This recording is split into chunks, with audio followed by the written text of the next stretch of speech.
Bonjour à toutes et à tous et bienvenue sur Grand Lille TV, l'info dans votre métropole lilloise, en images en 7 minutes, en ce mardi 7 juillet. Et voici le journal préparé aujourd'hui par l'ensemble de la rédaction.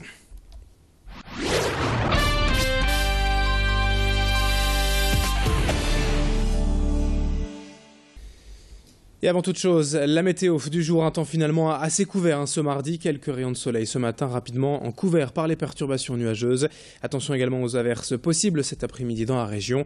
Côté température, les maximales restent agréables avec 26 degrés cet après-midi. Mais le temps sera plus frais en fin de journée. La météo, bien sûr, vous le savez en détail après ce journal. La première image tout d'abord à la une en ce mardi matin, les résultats du bac 2015. L'Académie de Lille les a rendus disponibles dès 10h ce matin et comme chaque année, les mêmes images de joie, de tristesse à la lecture des résultats. Nous sommes allés au lycée Beaupré à Aubourdin aux côtés des centaines de lycéens venus attendre l'affichage des notes. Des heureux admis avec la mention pour certains, à ceux obligés de passer par l'oral de rattrapage jusqu'aux déçus recalés. Il y a toutes les émotions le jour des résultats du bac. Certains vont pouvoir penser aux vacances l'esprit libre, d'autres vont devoir replonger dans leur révision pour obtenir leur bac à l'oral au second tour. Petit tour d'horizon et ambiance ce matin à Aubourdin au lycée Beaupré avec l'un des responsables de l'établissement au micro de Sophie Laden. Chez nous, la tendance est plutôt bonne. Nous avons effectivement plus d'admis au premier groupe d'épreuves que les années précédentes. Nous avons assez peu de refusés et une situation pour l'oral de contrôle qui est comparable aux années précédentes. Nous avons cette année une terminale L qui a fait 100% de réussite au premier tour avec un grand nombre de mentions, donc 4 mentions très bien. Et nous avons également une classe de TSTMG, donc des bacs technologiques en mercatique, qui s'est illustrée également avec 100% de réussite et un assez bon nombre de mentions en effet. L'autre information à la une aujourd'hui dans la région, c'est donc l'arrivée du Tour de France dans la région à Cambrai cet après-midi, demain, au départ d'Arras. Après le grand départ d'Utrecht ce samedi et 2 étapes à travers les Pays-Bas et la Belgique, les coureurs de la Grande Boucle sont donc de retour en France. Au programme aujourd'hui, on l'a vu, 223,5 km jusqu'à Cambrai, au départ de Serein en Belgique. C'était la plus longue étape de ce Tour 2015, avec les fameux pavés du Nord au menu. Demain, sachez que la journée s'annonce plus tranquille, 189 km entre Arras et Amiens. L'ambiance au bord des routes régionales devrait une nouvelle fois être au rendez-vous. Notez l'heure du départ d'Arras demain, 12h45 face à la Citadelle. Et pour évoquer le Tour de France, impossible de louper la fameuse caravane publicitaire. Des dizaines de marques s'associent chaque année à l'épreuve sportive en précédant les coureurs sur la route. Le public apprécie chaque année la distribution de divers cadeaux et parmi les marques présentes cette année les boulangeries Banette au cœur de l'événement. Ils distribuent chaque jour des dizaines de kilos de pain, de baguettes. La plupart sont d'ailleurs fabriqués ici dans la région, à la minoterie de Leforêt, près de Douai. L'entreprise est partenaire du Tour de France depuis 2011 et s'est également associée avec Grand Lille TV cette année pour nous faire découvrir de l'intérieur le métier et suivre la course depuis la caravane. D'autres reportages seront donc à suivre d'ici demain. La fabrication du pain pour le Tour, c'est ici que cela se passe et Fanny Brotillon est donc allée voir à Leforêt. Explication avec Olivier Dubois, le meunier de cette minoterie.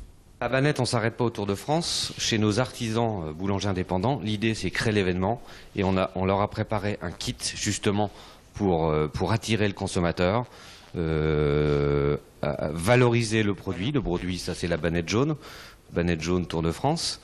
Et on a différents éléments où on crée vraiment l'événement pour que le consommateur revienne chez l'artisan boulanger et aussi bénéficie du goût très intéressant que nos artisans fabriquent. Le Tour de France donc qui se poursuit ce mardi et demain mercredi dans la région avec Grand Lille TV. D'autres images dans cette édition pour évoquer les travaux de rénovation de la mairie de Marcq-en-Barœul. Le bâtiment construit en 1937 a déjà subi de profondes modifications à travers le temps, mais avec l'application des nouvelles lois en termes d'accessibilité aux personnes à mobilité réduite. Ces travaux vont être menés ces 8 prochains mois pour créer notamment un nouvel ascenseur, une entrée spéciale et les toilettes également qui seront rénovées. Ce chantier d'un coût d'1,3 million d'euros concerne uniquement l'ancien bâtiment, le bâtiment historique, car la nouvelle mairie construite juste derrière et accueillant tous les services, elle est déjà aux normes. Mais durant ces 8 mois de travaux, sachez qu'aucun mariage ne sera célébré dans l'hôtel de ville. Les célébrations seront délocalisées à la maison des jeunes toute proche. Présentation de ce chantier complexe au micro de Xavier Silly.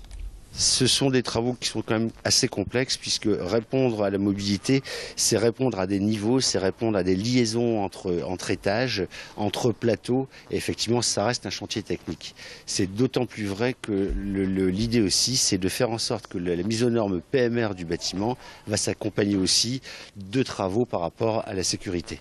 Puisque les normes ont aussi évolué au niveau de la sécurité. Et l'idée, c'est aussi de les prendre en compte pour ne pas revenir sur l'hôtel de ville après. Donc en gros, l'hôtel de ville sera livré complètement rénové avec toutes les normes en vigueur à l'instant T. Et puis rapidement pour conclure, quelques images de Tourcoing-Plage. L'ouverture officielle, c'est demain, le long du canal au niveau du pont hydraulique jusqu'au 26 juillet. Un peu plus de 2 semaines pour profiter du cadre fluvial avec toutes sortes d'animations et de rendez-vous comme d'habitude. Rendez-vous demain donc près du canal de Tourcoing, près du pont hydraulique, pour 2 semaines de festivités avec Tourcoing-Plage. Nous y serons. Fin de cette édition, merci à vous de l'avoir suivi. Dans un instant, la suite du programme avec la météo et l'infotrafic.